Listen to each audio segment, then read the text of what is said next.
Boa noite, sejam todos bem-vindos a mais um estudo. É uma satisfação muito grande. Hoje é dia 8 de abril de 2022. E você que nos acompanha pelo YouTube, na descrição aqui do vídeo, você encontra o nosso endereço de e-mail. Pode nos mandar uma mensagem, caso queira entrar na nossa linha de transmissão no WhatsApp, receber as mensagens, os links, tanto dos estudos dessa série, quanto das próximas séries, né, que pretendemos seguir aí com a graça de Deus. Bem, como sempre fazemos, vamos fechar os olhos e pedir, então, a companhia do nosso Deus. Bondoso Pai, muito obrigado por mais uma semana. O Senhor nos protegeu, nos revestiu de bênçãos. Agora, ó Pai, iremos estudar a Tua palavra, iremos esclarecer dúvidas, entender melhor Teu plano da redenção, Senhor, a partir ali das profecias de Daniel. Que o Teu Santo Espírito esteja conosco, com aquelas pessoas também que irão nos acompanhar pelo YouTube. Em nome de Jesus, amém. Boa noite, Edilson. Seja bem-vindo. Feliz sábado. Boa noite a todos. Boa noite. Muito bem. Vamos avançando e aí já praticamente caminhando aí para o final, né? Esse estudo aí super interessante. Hoje nós vamos fechar essa segunda parte, a parte aí respostas a objeções, né? Capítulo 8 e o capítulo 9 do livrinho 1844 do Clifford Goldstein. Bem, e as objeções, né, como nós sabemos, giram em torno aí principalmente da nossa interpretação desse verso aí de Daniel, Daniel 8, verso 14, né? Ele me diz, até 2.300 dias, então o santuário será purificado, né? Até já trouxe aí o termo do hebraico, que nós vamos começar a nossa conversa, o nosso estudo acerca desse termo aí, Tzadak, né? Que a Bíblia King James traduz como purificado, certo? Bem, purificado, Daniel 8:14, para alguns, né, para aqueles que levantam objeções, não é uma tradução correta para esse termo Tzadak, né? Existem algumas versões, inclusive, da Bíblia que trazem outras expressões, e não essa tradução aí. O radical de Tzadak não tem qualquer relação com Taer, né? Que é o termo que aparece lá em Levítico 16. E como nós temos tratado aí, né, nos estudos anteriores,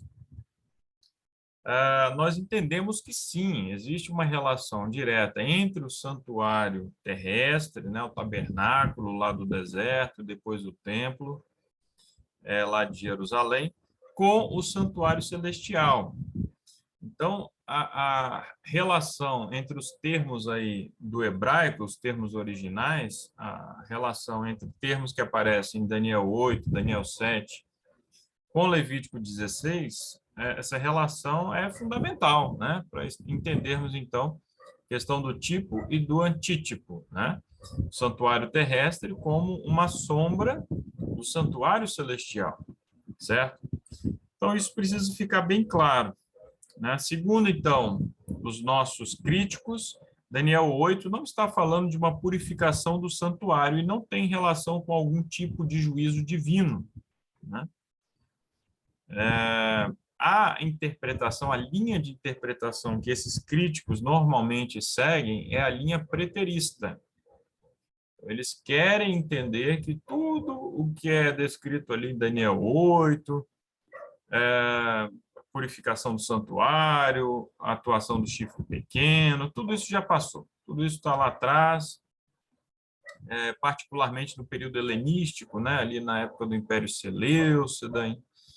E nós estamos totalmente equivocados ao interpretarmos, então, a profecia de acordo com a visão historicista, ou seja, um cumprimento ao longo da história, até mesmo lá a volta de Jesus, né? Então, eles nos criticam e apontam aí essas objeções. Muito bem. Como responder, então, a essas questões, né? Como refutar essas objeções, né? Bem, primeiro que diversas versões da Bíblia ainda usam a palavra purificado, né? Em Daniel 8,14, a versão King James, 1611, que eu trouxe aqui para vocês, que eu normalmente trago, né? Eu normalmente me baseio nessa versão, ela, inclusive, traz o termo purificado. Temos outras versões, né, como a Bíblia Wycliffe, né, como a Bíblia de Estudo Genebra, né, de Genebra, dentre várias outras versões da Bíblia que ainda trazem. Salvo engano, a João Ferreira de Almeida, que é a mais usada aqui no Brasil, a mais usada pelos falantes aí da língua portuguesa, ela traz também o termo purificado, né? Então, a maioria das traduções disponíveis em língua portuguesa trazem o termo purificado em Daniel 8,14. Ainda bem. No contexto do serviço do santuário, que é o contexto de Daniel 8, o santuário em si mesmo nunca é justificado. O que acontece? Algumas versões, principalmente na língua inglesa, o que fazem? Aqui, ao invés de purificado, colocam justificado, né? Zadak é um termo que claramente está ligado aí à justiça, né? Então, alguns entendem que é justificado. Porém, quando nós falamos lá do serviço do santuário, o santuário nunca é justificado, isso não faz nem sentido, né? Ele é, sim, purificado, ocorre uma purificação do santuário. Ocorria, né, no santuário terrestre, uma vez por ano, ele era então purificado, e nós entendemos que o santuário celestial também. Além disso, as palavras com radical tzadak são usadas com palavras que claramente significam purificado, incluindo taer, né? A palavra taer está aí diretamente relacionada a tzadak, né? Temos aí a história de Jó, né? E esse texto aí é muito esclarecedor, aí, mostrando a relação, né, entre as duas expressões hebraicas. Seria, porventura, o mortal justo, Zadak, diante de Deus? Seria, acaso, o homem puro, Taer, diante do seu Criador? Né?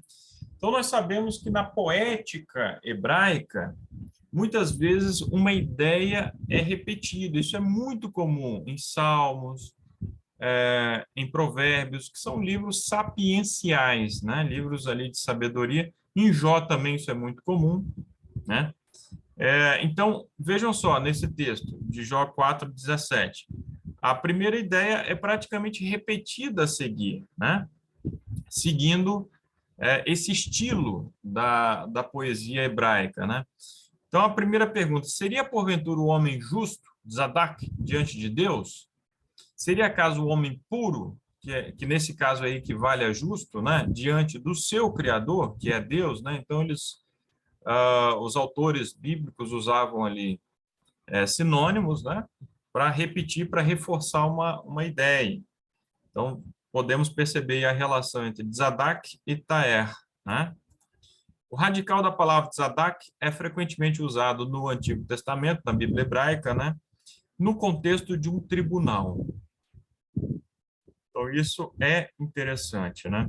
Nesses casos, a palavra foi traduzida como justificar ou vindicar, né? Esse termo vindicar é muito interessante também, né?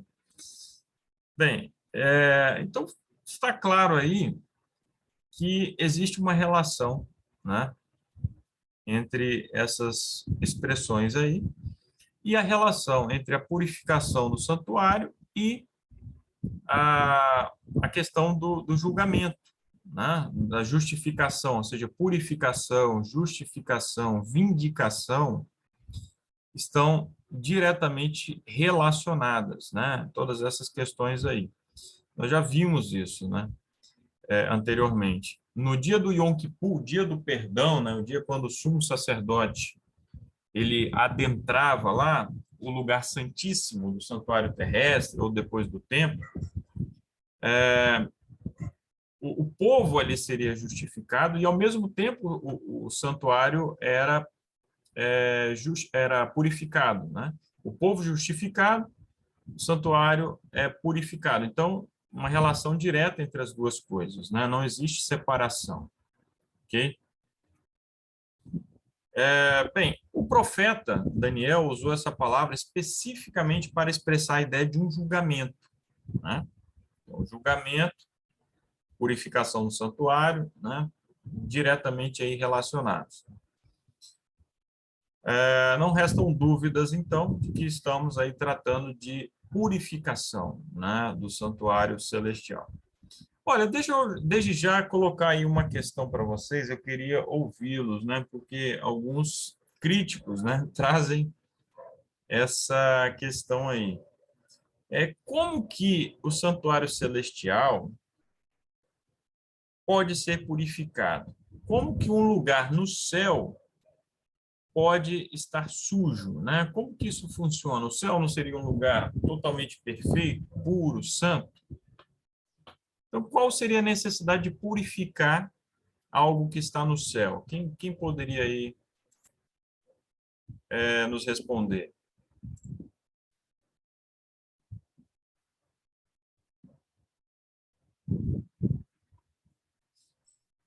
Ele não estaria purificando as pessoas? Oi? Ele não Purificar as estaria purificando as pessoas? pessoas? E não o lugar em si? Mas as pessoas não estão no céu, não estão no santuário celestial para serem purificadas, né? O texto fala da purificação do santuário que nós entendemos que é o santuário celestial. Até porque no período ali que estamos tratando, já não existia há muito tempo santuário terrestre, né? Então é mais um argumento aí que reforça que estamos tratando do santuário celestial em Daniel 8:14. Do que esse santuário seria purificado? O Nelson quer falar? Pode falar, Nelson. O céu purificado, a nova terra, seria onde que não tenha mais dor, não tenha doença, mais tristeza, nenhum ai, nem Não, falar, Deus, até logo. Eu acho que é tipo assim, um céu purificado, sem morte, sem tristeza, sem dor. aí você está confundindo com a purificação da terra, né? Quando ela será purificada, renovada para dar origem à nova terra. Renovada. Mas não, estamos tratando aqui da purificação do santuário celestial, né? Ele passou por essa purificação, nós vimos, em 1844, né? Quando Jesus, o sumo sacerdote, adentrou o lugar santíssimo, né? Sim. Então, o que era feito no lugar santíssimo no santuário terrestre, Rafa? Um sacerdote interceder pelo povo, né? Ali, perante ali a Arca do Concerto, onde estava a Shekinah, né? Ao Então era longo de um nesse ano. momento que foi feita a purificação do templo, não é? Era nesse dia, no dia do Yom Kippur, né? Que ocorria a purificação ali do templo, do tabernáculo. Que era feito por meio de orações, né? Sacrifícios e tal. Não é isso? Sim. Olha só, Então, Fala, pode falar. ele não é a mesma coisa? Ele não está lá, a purificação não seria a intercessão, seria isso? Ocorre uma purificação dos registros dos pecados. Embora o céu não tenha pecado, não há impiedade, maldade, impureza lá no céu, mas os registros dos nossos pecados estão lá, certo? Então, essa purificação é uma purificação dos registros dos pecados. Assim como no antigo santuário, estavam lá simbolicamente os pecados lá guardados ali, os registros deles, no momento que o sacerdote aspergia ali o sangue do animal sacrificado no santuário, no véu, enfim, simbolicamente os pecados ficavam ali registrados, depositados. Então, uma vez por ano, teria que ocorrer uma purificação desses registros ali no santuário. E isso também ocorreu no céu, lá no santuário celestial, em 1844, quando se cumprem as 2.300 tardes e manhãs, certo? Então, o céu em si não tem pecado mesmo, não há impureza lá, porém, o registro dos pecados, né, eles precisam ser eliminados ali, né, ocorre, então, essa purificação nesse sentido, ok? Essa vindicação. Rafael, Oi. também não seria, por exemplo, assim, quando a gente chegar no céu, nós não estamos também completamente puros também? Não, o que acontece? Nós seremos glorificados, né? Nosso corpo, enfim, será glorificado por ocasião da volta de Jesus, né? Isso aí é um outro processo, essa é uma outra questão, né? A questão aqui que se coloca é a purificação em si do santuário, até 2.300 tardes e manhãs, e o santuário será purificado, né? Então, é a questão da purificação do santuário, dos registros, né, dos pecados. Então, é disso que o santuário é purificado, ok? Bem, existem mais objeções, né, à interpretação aí adventista de Daniel 8:14. Alguns alegam que a purificação no verso 14 ocorre apenas porque o chifre pequeno deitou por terra o santuário, né? No verso 11, né, ali de Daniel 8, nós lemos lá, sim, ele engrandeceu-se, o chifre pequeno, né, e chegou até o príncipe do exército e retirou o sacrifício diário e o lugar do seu santuário foi arremessado abaixo, né? Bem, segundo os objetores aí, segundo os críticos, Daniel 8 estaria tratando apenas de como o chifre pequeno deitou por terra o santuário. Eles acreditam que tudo que nós lemos ali em Daniel 8 diz respeito apenas à atuação do chifre pequeno, né? Qual é a chave da questão, meus irmãos? Daniel 8 é uma expansão de Daniel 7, seguindo sempre aquele princípio da repetição e... Profecias traz sempre esse princípio, repetição e... Expansão ou ampliação. Então, Daniel 7 repete Daniel 2 e traz mais detalhes. Daniel 8 repete Daniel 7 e traz mais detalhes da profecia de Daniel 7. Então, isso precisa ficar muito claro para nós. A purificação do santuário, no capítulo 8, descreve o julgamento celestial do capítulo 7. Né? Então, essa purificação é um desdobramento lá do julgamento celestial do capítulo 7. Né? Daniel 8, porém, introduz a ideia do santuário, um sacerdócio e um ministério celestial. São detalhes novos que não aparecem ali em Daniel 7. Se a gente voltar a Daniel 2, nós veremos que não há sequer cena do juízo. Fala apenas, no final lá, a pedra lançada sem auxílio de mãos, que é a volta de Cristo, enfim. Daniel 7 vai repetir e ampliar Daniel 2, vai trazer já a cena do julgamento, do juízo.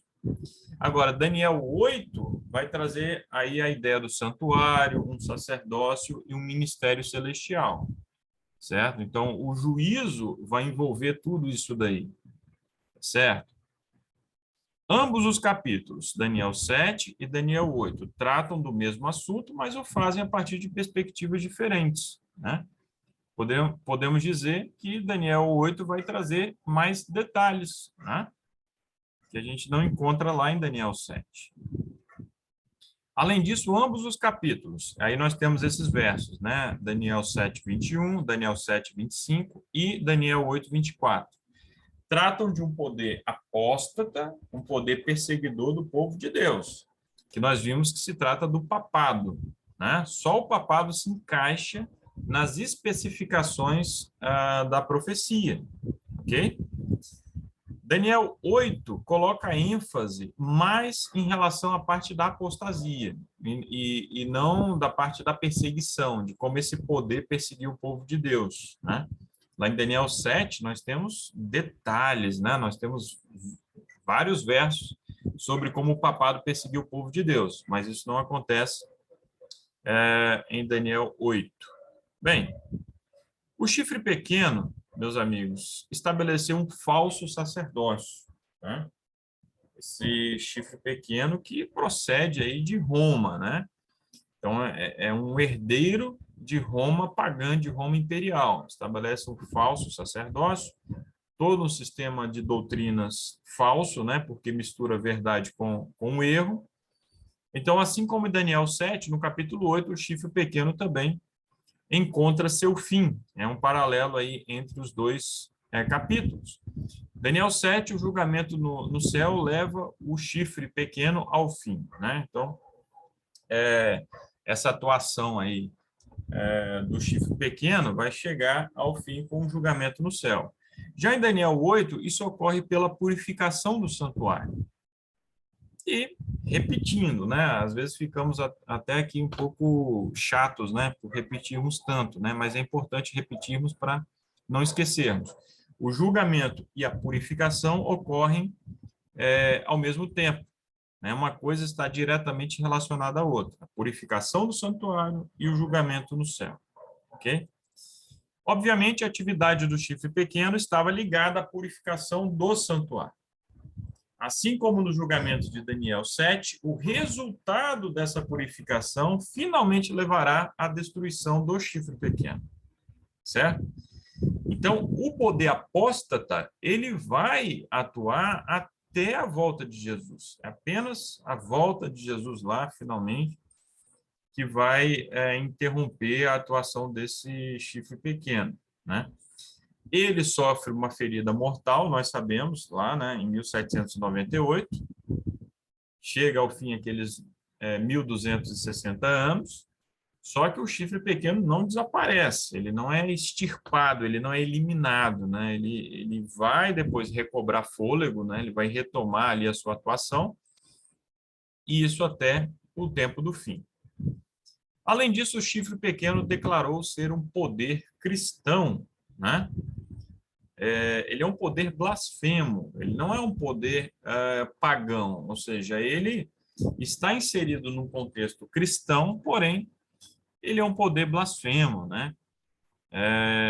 A cruz está por todos os lados, porém, não se reverencia o nome daquele que foi realmente crucificado, né? O homem da iniquidade, ele se assenta no trono de Deus, né? Querendo parecer como Deus, né? Basta lá estudar 2 Tessalonicenses, capítulo 2, que ali nós vamos encontrar mais detalhes, né? E aí, meus irmãos, muitos professos seguidores de Cristo não eram, na verdade, aí ao longo da história, os seus seguidores. Na verdade, eram seus inimigos, né? Eram inimigos, eram perseguidores. Seus nomes serão apagados durante o juízo. Olha, deixa eu contar um detalhe para vocês, né? Se você ainda não se deu conta disso. O juízo é para os cristãos, ou para aqueles que em algum momento professaram o nome de Cristo, né? Porque Jesus disse o seguinte: aquele que crê e for batizado será salvo, mas aquele que não crê já está condenado, né? Então, é uma condenação assim sumária para aquele que não aceita o nome de Cristo, né? Aquele que nunca se entregou ali a Jesus, né? Mas aqueles que aceitaram, em algum momento renegaram a fé, passaram a perseguir o povo de Deus, terão seus nomes ali apagados durante o juízo. Basta ver lá Apocalipse 3, verso 5, né? Nós sabemos desde a história lá de Moisés, né, que o nome de um seguidor de Deus, né, ele pode ser apagado do livro da vida, né? O próprio Moisés falou: olha, Senhor, perdoa esse povo aí, eu risco meu nome do livro da vida, né? Então, não existe essa coisa de uma vez salvo, salvo para sempre, certo? A pessoa pode ter, sim, o nome ali apagado. A profanação do santuário pelo chifre pequeno também se dá pelo fato de os nomes de seus seguidores ficarem gravados lá. Compreende?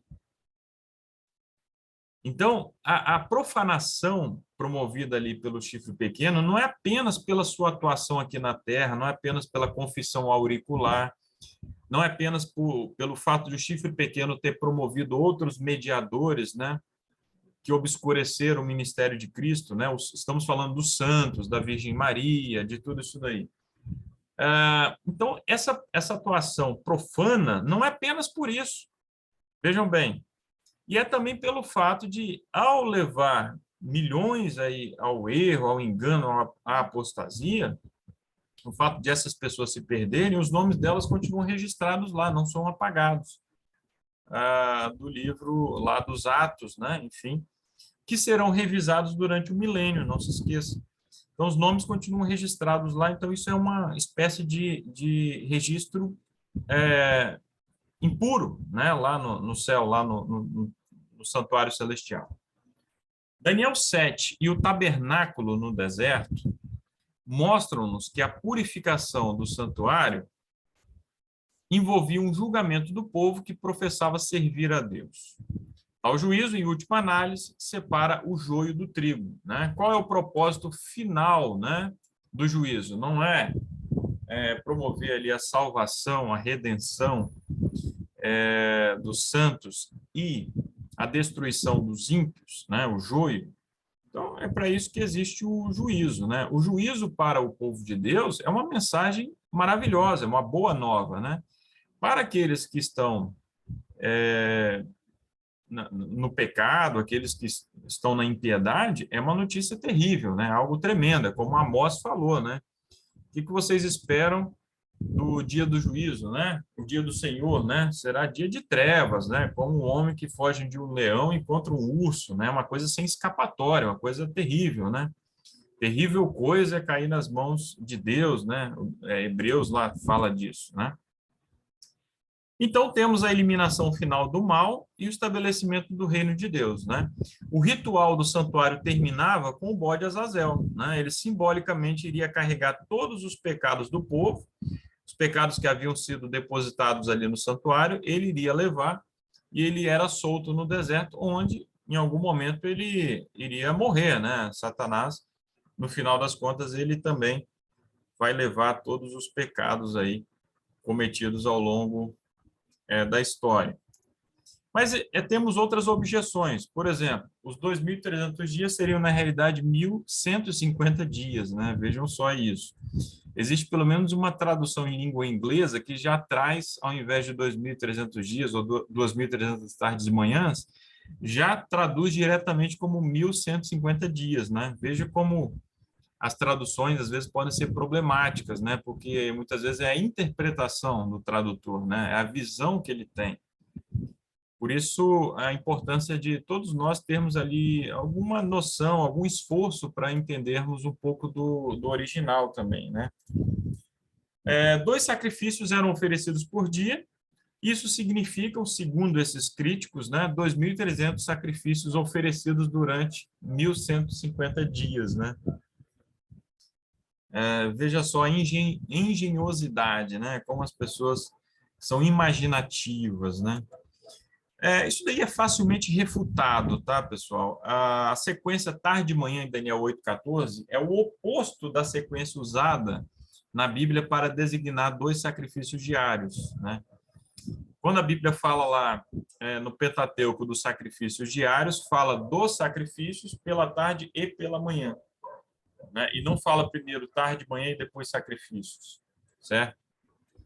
Então, um animal ali era sacrificado, né, no tamid, né, o contínuo, sacrifício diário, era sacrificado de manhã e o outro à tarde, né? Outra forma aí de refutar isso daí facilmente, quando nós vamos ali a Gênesis, capítulo 1, a sequência de tarde e manhã refere-se ali a um dia, né? Houve tarde e manhã o primeiro dia, houve tarde e manhã o segundo dia, assim sucessivamente. Então, nós temos ali um dia inteiro, né? Então, é muito claro, quando a Bíblia traz essa expressão tarde e manhã, é significando ali um dia inteiro. Agora, essas pessoas aí que querem dizer que os 2.300 dias, na verdade, são 1.150 dias, por que que eles querem isso? Por que forçam a barra desse jeito, né? A razão é simples, porque querem dizer que esses 1.150 dias são literais e que se referem ao período ali de atuação do Antíoco Epifânio, né? Essas pessoas querem ver o Antíoco Epifânio como o cumprimento ali do chifre pequeno. O chifre pequeno, na verdade, seria o Antíoco Epifânio, um rei Seleucida, né? Não é difícil refutarmos também essa explicação. Por quê? A perseguição do Antíoco IV Epifânio, né, a perseguição dele lá contra o povo judeu, que vai gerar a revolta dos Macabeus, durou apenas 1.080 dias, né? E não 1.150 dias. Então, mesmo se tomássemos os 1.150 dias como literais, haveria ali uma discrepância de 70 dias entre a atuação do Antíoco Epifânio, perseguindo o povo judeu, e o período ali de 1.150 dias, né? Não se encaixa, né? Ainda fica um problema ali. O Antíoco Epifânio não preenche as características do chifre pequeno de Daniel 7 e Daniel 8, né? Por várias razões. Nos estudos anteriores, eu já apresentei vários motivos, tá? Se alguém aí tem dúvida, pode voltar nos estudos anteriores. Eu vou trazer aqui mais um elemento, tá certo? Olha só, o chifre pequeno de Daniel 7 e Daniel 8 aboliu o sacrifício diário, o tamid, né? E esse sacrifício diário envolvia qual compartimento do antigo tabernáculo e do antigo templo? Quem sabe dizer? Quem se lembra?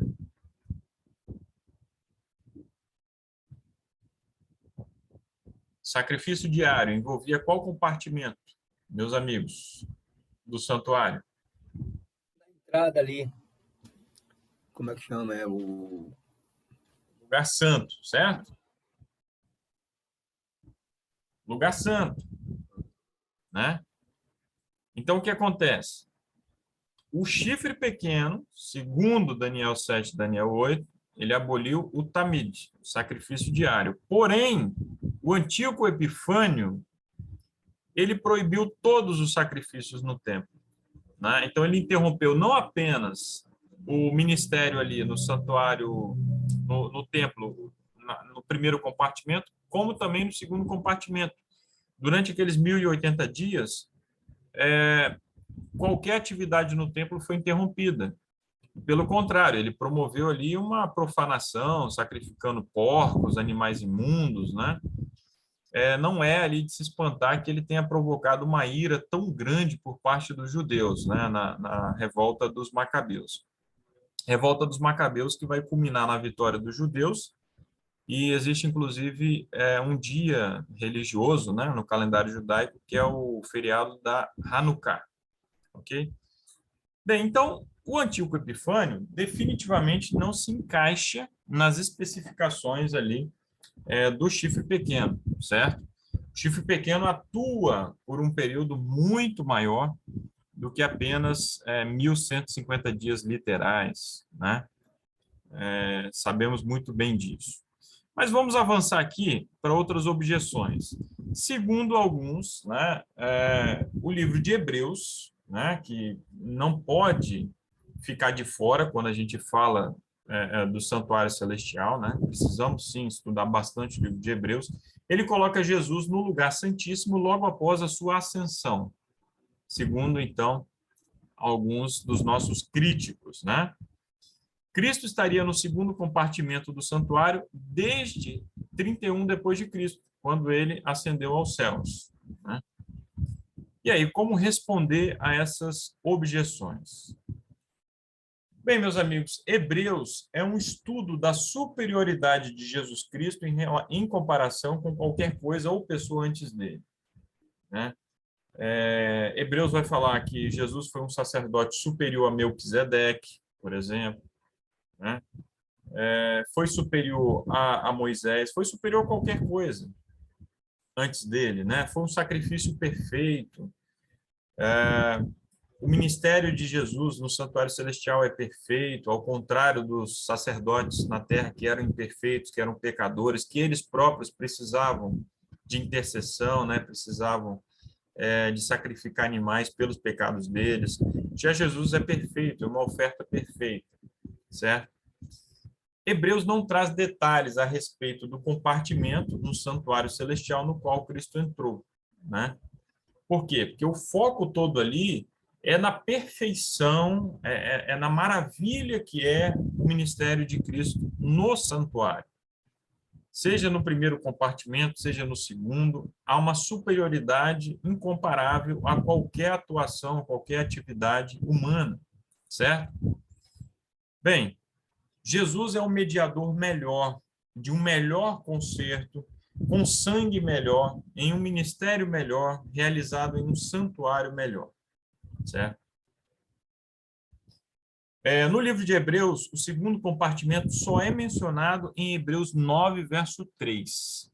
Salvo engano, o texto que o Henrique tinha trazido aí para nós, né? No estudo anterior ou no outro, alguma coisa assim. Ali é usado o plural, Ágia, Agion, né? Para se referir ali claramente ao segundo compartimento. E aí fica uma pergunta, né? Se o autor queria especificar que Cristo estava no segundo compartimento, por que ele não usou, por exemplo, Ágia, Agion em Hebreus 9, verso 8? Né? Por que isso não é usado ali? Hebreus 9, 25, ali em Hebreus 9, 25 é usada tá Ágia, e há uma alusão ao dia da expiação. Veja, não é usado o termo Ágia, Agion, né? Que aparece antes. O sumo sacerdote aspergia sangue em ambos os compartimentos no dia da expiação. É assim que a gente entende, por exemplo, Hebreus 9, 25, né? Tanto o véu ali do lugar santíssimo, quanto no lugar santo, então o sangue era aspergido, certo?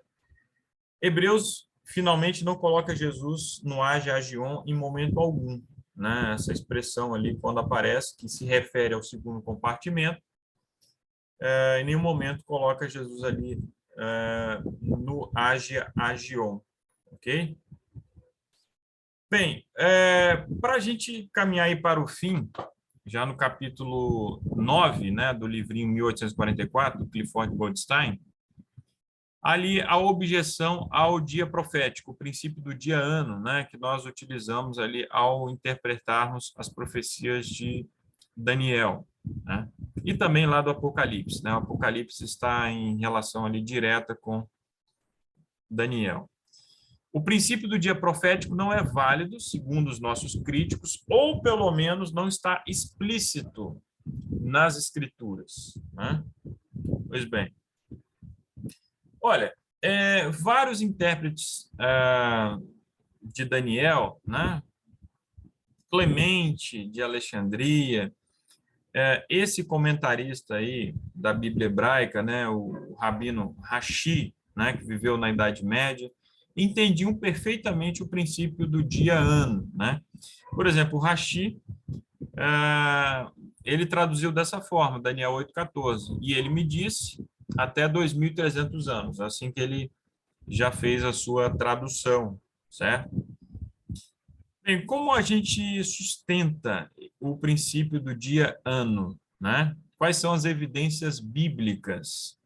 Olha, se você for a Números 14, 34, esse princípio aparece ali claramente, né? Fala-se ali dos 12 espias e é dito o seguinte: para cada dia que eles espiaram a terra, né? Foram 40 dias espiando a terra, para cada dia seria um ano que o povo iria peregrinar pelo deserto, o povo ia ficar vagueando pelo deserto por causa da incredulidade de 10 dos 12 espias e do povo de modo geral, né? Então, nós temos ali um princípio importante. Em Ezequiel também aparece muito claramente o princípio do dia-ano, né?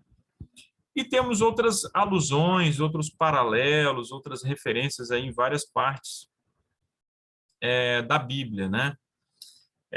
E como eu já tinha antecipado para vocês, em outros estudos, toda linguagem simbólica nos leva a entender que esses dias na profecia não são literais, e sim proféticos, certo? Você analisa todo o contexto. Volta lá a Daniel 7, quando fala de tempo, tempos e metade de um tempo. Veja, essa forma de se expressar não é jamais uma forma literal, né? Imagina que Deus estivesse ali querendo falar ali de 3 anos e meio. Não seria muito mais lógico falar 3 anos e meio, né? Imagina alguém querendo falar a idade ali do filho, né? Olha, o meu filho, o bebê, ele tem tempo, tempos e metade de um tempo, tem 3 anos e meio, falando dessa forma, né? Nesse tipo, nesse estilo de linguagem. Não faz sentido, certo? Então, se encontramos essas expressões, tempo, tempos e metade de um tempo, tardes e manhãs, enfim, é porque claramente, analisando todo o contexto, nós estamos tratando aí de anos, né? De períodos de anos, tá? Agora, além disso tudo, uma evidência aí muito forte, né? A favor do princípio dia-ano. A maior prova da validade do dia profético, sua aplicação em Daniel 9, é que ele funciona, né?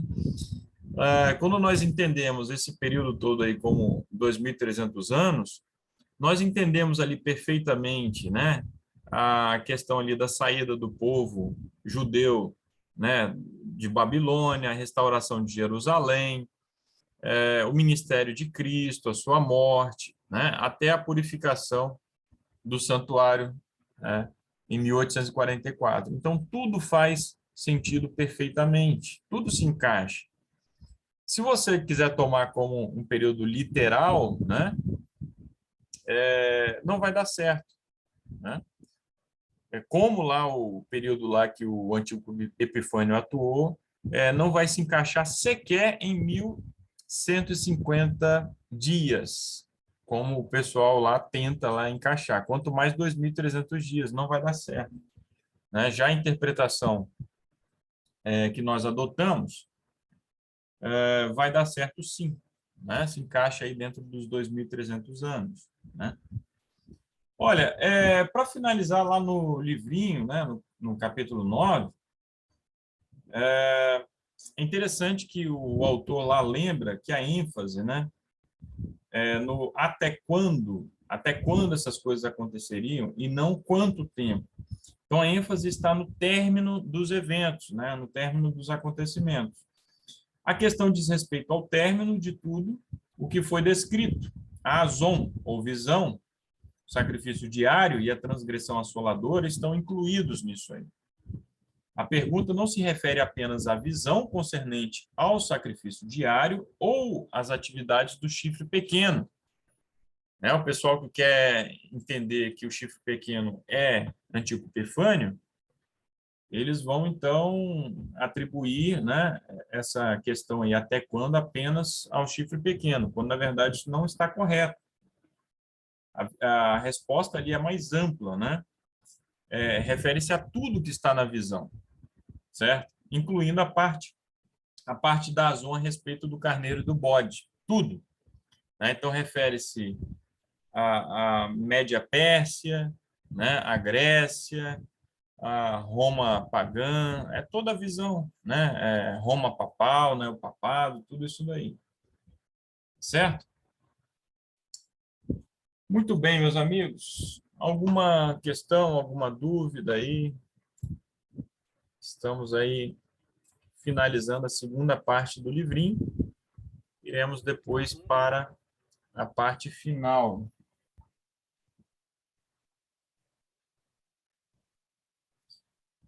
A terceira e última. Falar ainda nesse 1.150 anos aí. 1.150 1.150 dias. dias, Eu não tinha visto falar ainda, não. Essa interpretação é muito comum, Edilson, entre os dispensacionalistas, né? O meio evangélico, de modo geral, procura adotar essa interpretação, porque, de modo geral, eles enxergam é o chifre pequeno como Antíoco Epifânio, certo? Então, seria aquilo que se aproxima mais ali do tempo que o Antíoco Epifânio atuou, né? 1.150 dias. Se eles pegarem os 2.300 anos, então eles não vão conseguir ali encaixar na atuação do Império Seleucida, né? Do Antíoco Epifânio. E é uma pena, né? É uma pena porque os protestantes, historicamente, enxergavam, né, sem maiores discussões ali, o chifre pequeno como o papado, né? E foram jesuítas que introduziram essa interpretação preterista e a interpretação futurista também, né, que procura jogar tudo para frente, tudo para o futuro. Foram jesuítas que procuraram, então, introduzir essas interpretações justamente para tirar o foco do papado. E aí a gente vê como eles foram bem-sucedidos, né? Como os jesuítas foram bem-sucedidos, porque os nossos irmãos aí evangélicos aí de outras denominações, eles tendem a ver assim, né? O chifre pequeno ali como o Antíoco Epifânio, né? Da mesma forma que lá em Apocalipse lá 18, né? As 7 colinas é uma interpretação católica. Você vai na Bíblia Católica, a Bíblia de Jerusalém, que eu tenho aqui, na nota de rodapé está lá falando que as 7 cabeças, enfim, são as 7 colinas de Roma. Por quê? Porque querem jogar tudo na conta da Roma imperial, toda a perseguição, né, toda a atuação ali contra o povo de Deus, quer jogar tudo na conta do Império Romano, né, e querem desviar o foco do papado. Pode falar, Pedro. Professor, tá me escutando? Estou escutando, pode falar. Uma dúvida. O termo Epifania veio deste rei, o Epifânio? Não, o Epifânio é que se apropriou de algum modo da Epifania. Epifania é a manifestação da divindade, de Deus, né? E ele era um rei meio louco, assim, ele não tinha um senso exato do poder dele, né? Então ele tomou, assim, atitudes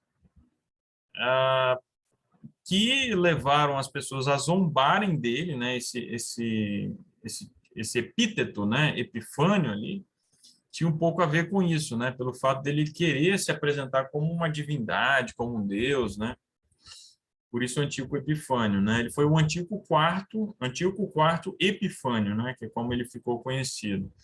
Ao contrário do pai dele, que foi o Antíoco III, que foi um rei poderoso, foi conhecido como o Grande, né? O Antíoco IV Epifânio nunca cresceu, nunca se engrandeceu, como foi o chifre pequeno, né? A gente vê que o chifre pequeno, ele é pequeno no início, mas ele cresce, ele se torna muito poderoso. Isso nunca foi uma realidade no reinado do Antíoco IV Epifânio. Pelo contrário, ele era até meio ridicularizado, né? Eu tinha comentado no outro estudo, né? Quando ele resolveu lá invadir o Egito e Roma já estava em ascensão, vai um magistrado romano e com a ordem do Senado para ele deixar o Egito. Aí ele fala que ele precisa de conversar com os conselheiros dele, né, para dar uma resposta aos romanos, né? Aí o magistrado romano pega uma vara, faz um círculo em torno dele no chão, ali na terra, né? E fala, olha, antes de sair de dentro desse círculo, você tem que me dar a resposta, né? E ele dá a resposta, né? Ele não tem condições de enfrentar Roma, né? Então vejam como é que ele foi um rei pequeno, né? Pouco expressivo, né? E existiram vários reis antes dele, né? Então ele não vem logo a seguir ali ao período grego, né? A Grécia helenística. Pelo contrário, ele está inserido dentro do período helenístico. Vieram vários reis antes dele, né? Então ele, em hipótese alguma, ele se encaixa nas características do chifre pequeno, Daniel 7, Daniel 8. Muito bem, meus amigos. Vamos ficando então por aqui, né? Alguém mais gostaria de comentar? Vamos ficando por aqui. Eu quero aproveitar a presença de vocês, né? Estamos aqui em 11, né? Para saber o seguinte: na semana que vem nós temos um feriado, dia 15, né? O que que vocês me dizem aí? Vocês pretendem viajar ou podemos dar sequência aí aos nossos estudos, né? Porque eu não vou contar com outras pessoas que não estão aí conosco, nos acompanhando, né? Pode levantar a mãozinha aí se você quiser, né? Quantos acham que podemos manter o estudo na sexta-feira que vem, que não vai comprometer o fato de ser feriado? Você pode levantar a mãozinha aí, ou pode falar se você quiser, tá? Ou colocar no chat, só para ter uma ideia assim, né? Luísa, Eva, Vanderlei, ó, tudo certo para o Edilson, Gisele, Vanderlei. Eu não sei se eu vou viajar, professor. Não sabe, tudo bem. Pedro, tá tudo certo para o Pedro. Luísa, Eu também vou viajar também. vai viajar, o Nelson.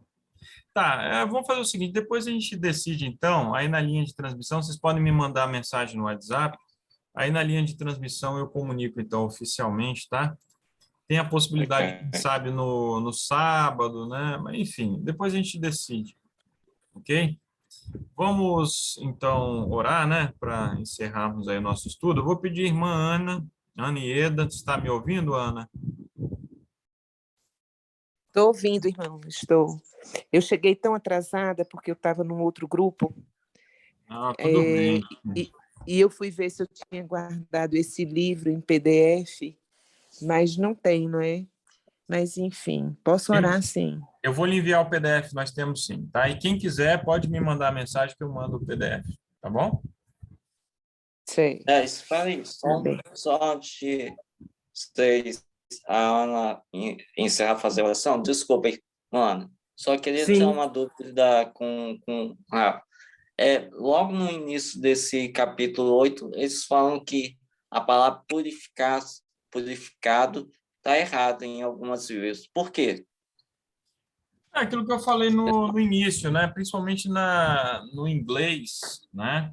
Algumas traduções não trazem ali purificado, trazem justificado, porque não aceitam a ideia da purificação do santuário, não entendem assim como nós entendemos, né? Que houve a Sim, purificação do santuário, que isso está ligado ali ao juízo, né? Então eles querem sim. se desviar dessa interpretação, né? Mas Hum, a tradução correta, sim, é purificado, tá, Nelson? ok. Purificado. Então tá. Obrigado pela dúvida. Perfeito. Obrigado. Ana, pode então orar, Ana. oremos. Senhor, meu Deus, meu querido Pai, muito obrigada por mais um sábado em tua presença. Muito obrigada, Senhor, pela oportunidade que temos de estudar, porque a tua palavra foi revelada, porque esses autores nos ensinam. Muito obrigada por este grupo, Senhor. Nós te louvamos, nós te adoramos. Tu és o Senhor das nossas vidas. Te pedimos, querido Pai, que ao longo deste sábado, Senhor, nós estejamos completamente ligados a Ti, Senhor. Nós queremos ficar em profunda comunhão contigo, Pai. Abençoa, Senhor, a nossa família, que os anjos ao redor de nossa família, em nossa casa. Tudo te pedimos, meu Senhor, meu Deus, em nome de Jesus. Amém. Amém.